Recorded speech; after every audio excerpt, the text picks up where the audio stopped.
Hello guys, welcome to back my YouTube channel. તો આપણે નાઈધીન થઈ ગયા તૈયાર, કારણ કે આપણે જવાનું છે મામેરામાં। આ છે અમારે રાહુલભાઈ આવી ગયા હતા એમનું પિકઅપ બોલેરો લઈને। આપણે જવાનું છે બોલેરો લઈને વાયડ ગામ અમારા ફઈના ઘરે મામેરામાં। આ છે અમારા નાના ભાઈઓ અને એ પણ નાહી ધોઈને થઈ ગયા છે તૈયાર, કારણ કે એમને પણ આવવાનું છે મામેરામાં। અને પછી આપણે ફૂલ ફેમિલી સાથે નીકળી ગયા ગામમાં જવા માટે, કારણ કે ગામમાં પણ આપણા માણસો ઊભા હતા, એમને પણ આવવાનું હતું મામેરામાં। આ છે અમારા કાકા અને ભાઈ આ છે ઢોલી, એ બેસી ગયા છે આગળ, અને આ છે અમારે ફૂવો। ફાઇનલી ગઈશ આપણે પહોંચી ગયા ગામમાં, કારણ કે ગામમાં ચાલુ છે ચૂંટણી અને આપણે તો સવારમાં જ કરી નાખ્યું હતું વોટિંગ કરવું એ પણ આપણો હક છે એક। અને પછી એક ગાડી રહી ગઈ હતી અમારી પાછળ, અને એ પણ ગાડી આવી ગઈ છે હવે, અને એ ગાડીમાં બાંધવાનો છે આપણે ગોળો। અને આ બાજુ બધા ઊભા કરતા હતા વાતો કે આપણે તો ગાડીમાંથી જગ્યા મૂકવી જ નથી, અને આ બાજુ ચાલુ થઈ ગયું ગોળો બાંધવાનું।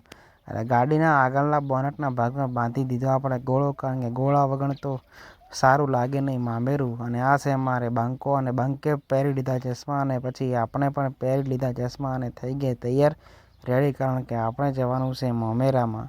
અને આપણે પછી નીકળી ગયા।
એ પછી આપણે આવી ગયા ભાઈના ઘરે અને ત્યાં બધા કંઢિયાઓ બેસી ગયા નીચે અને મામેરું ભરવાનું ચાલુ થઈ ગયું. આપણા ભાઈએ આવીને મામેરું વધાઈ નાખ્યું અને ત્યારબાદ બધાને પાણી પાઈ અને બધા લોકોને ચા પાવી. કારણ કે આવી કાળઝાળ ગરમી પણ ગુજરાતીઓને ચા વગર તો ન જ ચાલે અને ચા અને પાણી પીને પછી આપણે નીકળી ગયા.